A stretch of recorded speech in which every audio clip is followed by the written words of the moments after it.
نحمده ونصلي على رسوله الكريم اما بعد فاعوذ بالله السميع العليم من الشيطان الرجيم بسم الله الرحمن الرحيم عزیز طلبہ السلام علیکم ورحمۃ اللہ وبرکاتہ۔ عزیز طلبہ، آج ہم حدود اللہ کی اقسام، ان کی تعریفات اور ان کی سزائیں، اس کے بارے میں تفصیل کے ساتھ پڑھیں گے۔ عزیز طلبہ، اس سے قبل لیکچر کے اندر ہم حد کی لغوی اور اصطلاحی تعریف بیان کر چکے ہیں، تو اب قرآن و سنت کے اندر جو حدود بیان کی گئی ہیں ان کی ڈیفینیشنز اور ان کی پنشمنٹس جو قرآن و حدیث کے اندر بیان کی گئی ہیں اس کے بارے میں ہم جو ہے پڑھیں گے۔ تو حدود اللہ کے سلسلے کے اندر سب سے پہلے جو حد بیان کی جاتی ہے وہ ہے حد الزنا۔ زنا کی تعریف کیا ہے؟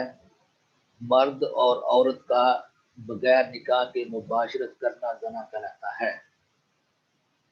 حد زنا کے لیے شرائط، حد زنا کی سزا کے نفاذ کے لیے درج ذیل شرائط ضروری ہیں۔ اگر یہ شرائط پوری نہ ہو تو حد نافذ نہیں ہوگی۔ نمبر 1، اقرار۔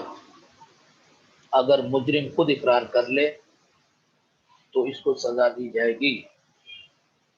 نبی کریم صلی اللہ علیہ وسلم کے سامنے صحابی رسول صلی اللہ علیہ وسلم حضرت باعث بن مالک عسکری رضی اللہ تعالیٰ عنہ نے اپنے جرم کا اقرار کیا تو آپ صلی اللہ علیہ وسلم نے پوچھ گچھ کے بعد ان کو سزا دلوائی اور فرمایا اذهبوا به فرجموه، اسے لے جاؤ اور اسے رجم کر دو۔ نمبر 2، شہادت۔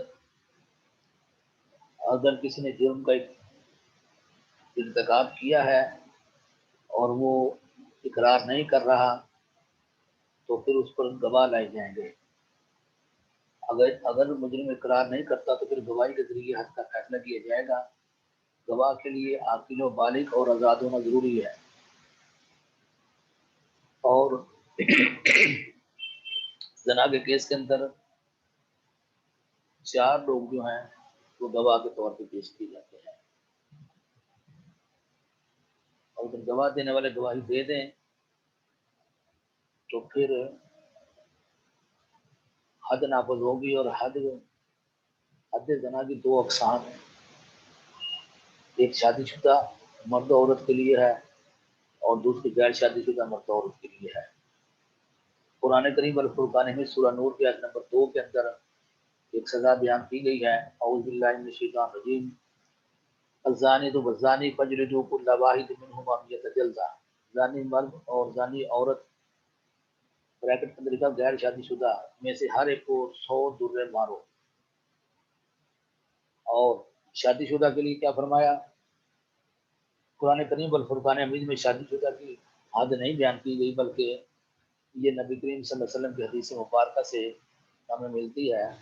آپ صلی اللہ علیہ وسلم نے فرمایا لا یحل دم امرئ مسلم الا باحدى الثلاث السیب الزانی والنفس بالنفس والتارک لدین المفارق للجماعہ۔ 3 میں سے کسی ایک کے سبب کسی مسلمان کا خون کسی دوسرے مسلمان کے لیے جائز نہیں ہے، حلال نہیں ہے۔ نمبر 1، شادی شدہ زانی، یعنی شادی شدہ زانی کو جو ہے وہ قتل کیا جائے گا۔ یہ حدیث مبارکہ کا فیصلہ ہے۔ لہذا شادی شدہ زانی مرد و عورت کی سزا قتل، رجم سنسار کرنا ہے، یعنی زمین میں گاڑ کر پتھر مارنا ہے یہاں تک کہ ان کی موت واقع ہو جائے۔ اس طرح دوسری حد جو بیان کی گئی ہے وہ اسے کہتے ہیں حد قذف۔ قذف کا معنی ہے کسی پاک دامن مرد و عورت پر زنا کا الزام لگانا۔ قرآن کریم الفرقان حمید سورہ نور کے اندر اللہ رب العزت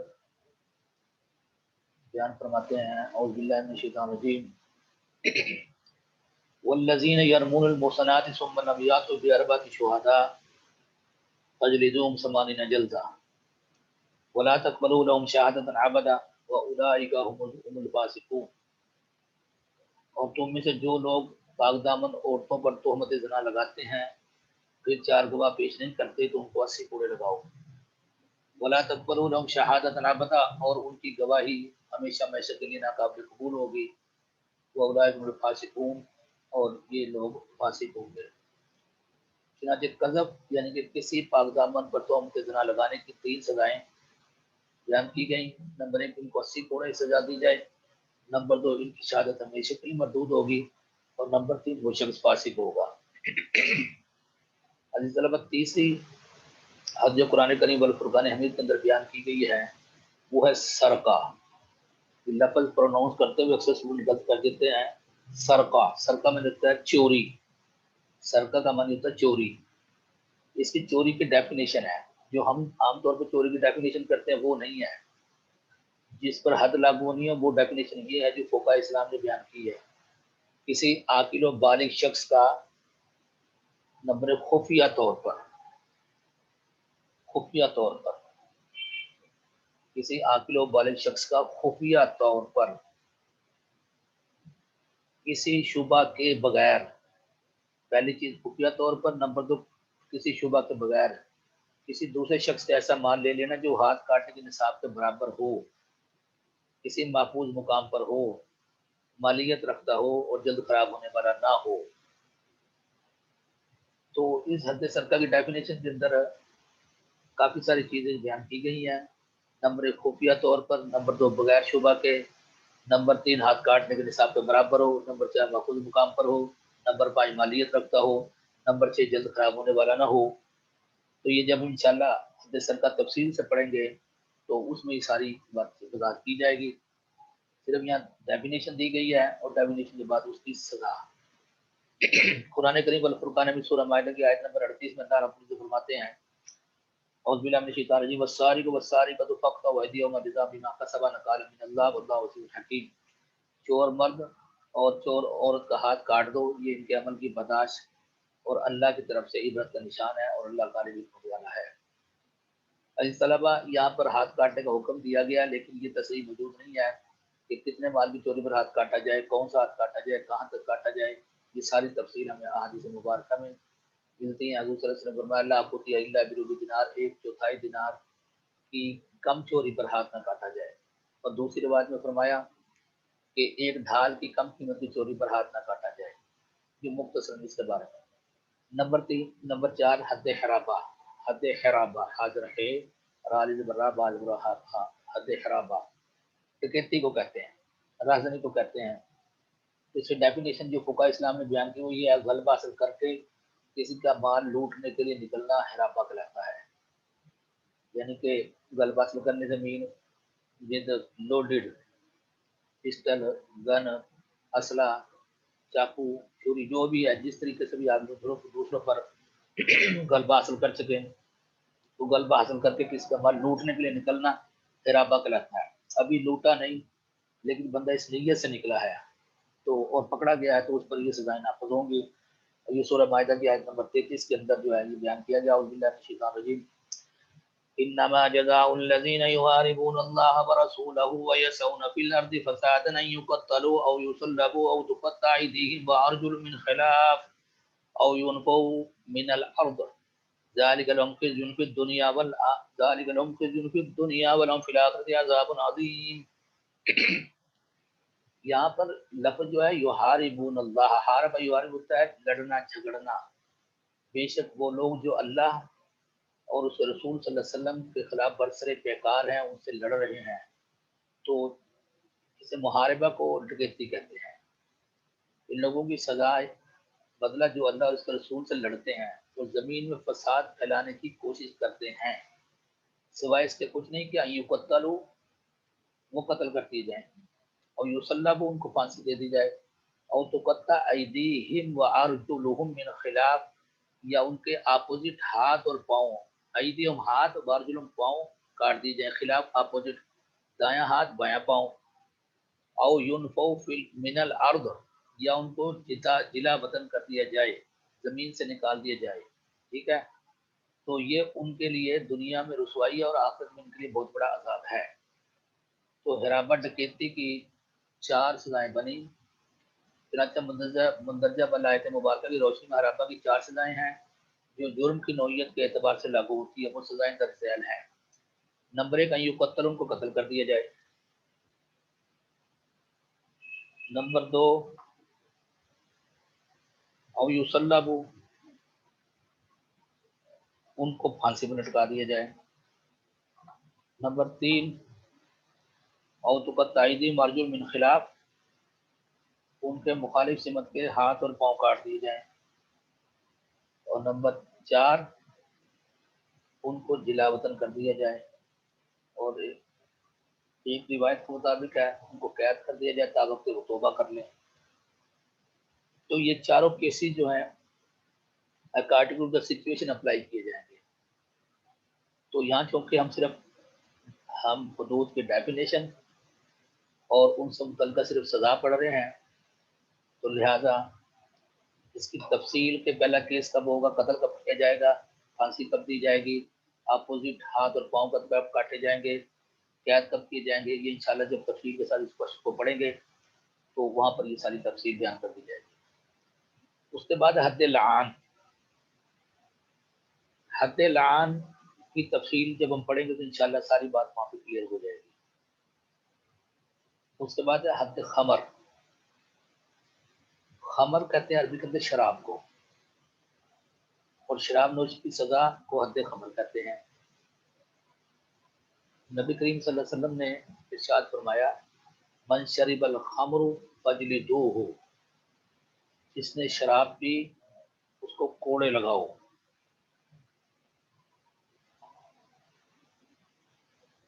تو صحابہ اکرام رضوان اللہ تعالی علیہ مجمعین نے اجماع کیا اور اس سے شرابی کی سزا 80 کوڑے جو ہے وہ متعین ہوئی۔ 7ویں حد جو ہے اسے کہتے ہیں حد ارتداد،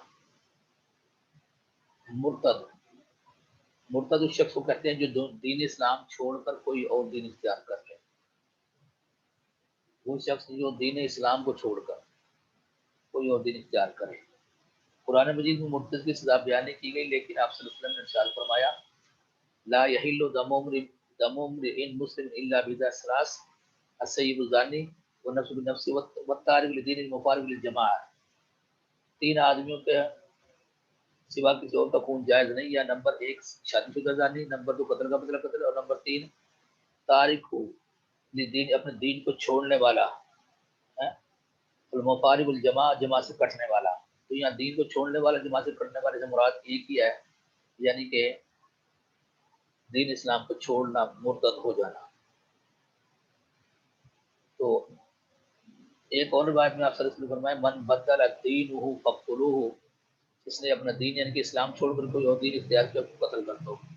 پھر ایک اور روایت سے اس کی تائید ہوتی ہے کہ آپ صلی اللہ علیہ وسلم فرمایا من ارتد بعد اسلام فعلیہ القتل، جس نے اسلام لانے کے بعد ارتداد اختیار کیا یعنی کہ اسلام کو چھوڑ دیا تو اسے قتل کر دو۔ عزیز طلبہ، اس کے بعد ہے حد بغاوت، حد البغو، تو اس کے بارے میں بھی قرآن کریم کے اندر ارشاد مبارک ہے، اور یہ حدیث مبارکہ کی روح سے بھی ہے کہ شرعی حکومت قائم ہو جانے کے بعد خلیفہ یا حاکم وقت کے خلاف بغاوت کی سزا قتل ہے۔ اس کے بعد فساد فی الارض، جب ہم نے حد حرابہ پڑھا تھا تو اس میں وَيَسْعَوْنَ فِي الْأَرْضِ فَسَادًا کا لفظ بھی آیا تھا۔ دوبارہ آیت مبارکہ پیش کی جاتی ہے کہ انما جزاء الذین یحاربون اللہ ورسولہ وَيَسْعَوْنَ فِي الْأَرْضِ فَسَادًا، وہ لوگ جو اللہ اور رسول صلی اللہ علیہ وسلم سے لڑتے ہیں اور زمین میں فساد برپا کرتے ہیں، ان کی سزا یہ ہے کہ یہ قتل کر دیے جائیں، یوسلم پھانسی پر لٹکا دی جائیں، یا مخالف سمت کے ہاتھ پاؤں کاٹ دیے جائیں، یا جلا وطن کر دیے جائیں۔ اس کے بعد عزیز طلبہ 10ویں حد جو ہے وہ ہے جادوگر کی حد۔ اس کی بھی قرآن کریم میں تصریح موجود نہیں ہے۔ نبی صلی اللہ علیہ وسلم نے فرمایا جادوگر کی سزا کے بارے میں، قال رسول اللہ صلی اللہ علیہ وسلم حد الساحر ضربۃ بالسیف، کہ جادوگر کی حد یہ سزا یہ ہے کہ اسے تلوار سے ضرب لگائی جائے، زیادہ تلوار سے ضرب لگانی یعنی اسے قتل کر دیا جائے۔ اسی طرح شاتم رسل، کسی بھی نبی یا رسول صلی اللہ علیہ وسلم کی شان میں گستاخی کرنے والے کی سزا، یا ان کو آپ صلی اللہ علیہ وسلم کو یا کسی بھی نبی کو گالی دینے والے کی سزا جو ہے وہ بھی احادیث مبارکہ میں آئی ہے۔ رسول 3-4 حدیثیں اس سلسلے میں بیان کی جا رہی ہیں۔ قال رسول صلی اللہ علیہ وسلم من شتم الانبیاء قتل، جس نے انبیاء علیہ السلام میں سے کسی کو بھی گالی دی اسے قتل کر دو۔ پھر دوسری حدیث مبارکہ ہے شتم بھی گالی دینا ہوتا ہے اور سب بھی گالی دینا ہوتا ہے۔ من سب الانبیاء قتل، جو انبیاء علیہ السلام کو گالی دو اسے قتل کر دو۔ اور پھر آپ صلی اللہ علیہ وسلم کے اپنے بارے میں ومن سب رسول اللہ صلی اللہ علیہ وسلم فقد حل دمہ، جس نے رسول اللہ صلی اللہ علیہ وسلم کو گالی دی اس کا خون حلال یعنی اس کا قتل جائز ہے، یعنی کہ جو نبی کریم صلی اللہ علیہ وسلم کو گالی دے گا تو اس کو قتل کر دیا جائے، اور جو شخص شاتم رسول کو قتل کرے گا تو وہ کر سکتا ہے، اس کو اختیار ہے اور اس کو اجازت ہے۔ لیکن پاکستان کے قانون کے تحت یہ تمام جتنی بھی سزائیں بیان کی گئی ہیں، میں آپ اور ہمارے علاقے کوئی اور شخص ان کو از خود امپلیمنٹ نہیں کرے گا، بلکہ اس کے لیے ادارے موجود ہیں، اس کے لیے پولیس کا نظام موجود ہے، اس کے لیے باقاعدہ عدالتیں موجود ہیں۔ ان کیسز کے اندر کوئی بھی معاملہ ہو تو آپ اس کو عدالت میں لے کے جائیں گے اور وہاں پر جا کے جو ہے کیس کو پیش کیا جائے گا، اور پھر عدالت عالیہ جو ہے وہ ساری گواہ اقرار جو بھی شرائط ہوں گی ان شرائط کو رکھنے کے بعد آرڈر دے گی، اور اس آرڈر کو جو ہے گورنمنٹ ہی امپلیمنٹ کرے گی۔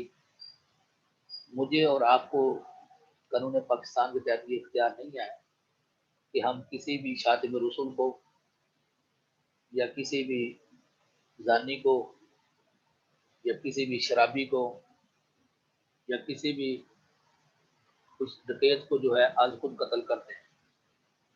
اس کے لیے ادارے موجود ہیں، یہ سارا کام ان اداروں نے کرنا ہے، کیونکہ اگر ہم میں سے ہر شخص جو ہے وہ از خود ان سزاؤں کا نفاذ کرے گا تو اس سے معاشرے کے اندر ابتری پیدا ہوگی اور اس سے معاشرے کے اندر انتشار پیدا ہوگا اور لوگ ایک دوسرے کے دشمن بن جائیں گے۔ چنانچہ ان سزاؤں کے نفاذ کے لیے حکومت اور حکومت کے ادارے موجود ہیں۔ ہمارا کام ہے کہ اگر ہمارے سامنے کوئی ایسا معاملہ پیش آیا تو ہم اس کی رپورٹ کریں گے، اور رپورٹ کرنے کے بعد پھر اس کی ریکوائرمنٹ جو ہوں گی ان کو پورا کریں گے، اور اگر آگے عدالت عالیہ جو ہے اسے سزا دیتی یا نہیں دیتی تو یہ ہمارا معاملہ نہیں ہے، ہم نے اپنا فرض جو ہے وہ ادا کر دیا، آگے عدالت جانے اور مجرم جانے۔ تو عزیز طلبہ یہ 10 قسم کی جو ہے آپ کے سامنے حدود بیان کی گئی ہیں، 11 قسم کی جو ہیں یہ حدود بیان کی گئی ہیں۔ ان میں سے ابتدائی جو 5 حدود ہیں ان کا تذکرہ قرآن کریم میں موجود ہے، حد لعان تک۔ سب سے پہلے حد زنا، پھر حد قذف، پھر حد سرقہ، پھر حد حرابہ اور پھر یہ حد لعان۔ ان 5 کے بارے میں آیات مبارکہ موجود ہے۔ اس کے بعد حد خمر کے بارے میں حدیث میں حکم موجود ہے، حد ارتداد کے بارے میں حدیث میں حکم موجود ہے، اور حد بغاوت کے بارے میں حدیث میں حکم موجود ہے۔ آپ فساد فی الارض کا بھی حدیث میں موجود ہے اور قرآن میں بھی ہے، اور اس کے علاوہ جادوگر کی سزا بھی آپ صلی اللہ علیہ وسلم نے بیان کی، شاتم رسول کی سزا بھی آپ صلی اللہ علیہ وسلم نے بیان کی۔ تو یہاں پر ذہن میں ایک سوال آتا ہے جو ہم نے ڈیفینیشن کی تھی کہ کسی جرم کی وہ سزا جو قرآن و سنت میں متعین کر دی گئی ہو، ٹھیک ہے، یعنی کہ قرآن کریم کے اندر متعین کی گئی ہے یا پھر سنت یعنی کہ نبی صلی اللہ علیہ وسلم حدیث مبارکہ میں متعین کر دی گئی ہے۔ اور اس میں پھر کمی بیشی کا اختیار نہ آپ صلی اللہ علیہ وسلم کو ہے تھا، نہ قاضی وقت کو ہے، نہ حاکم وقت کو ہے۔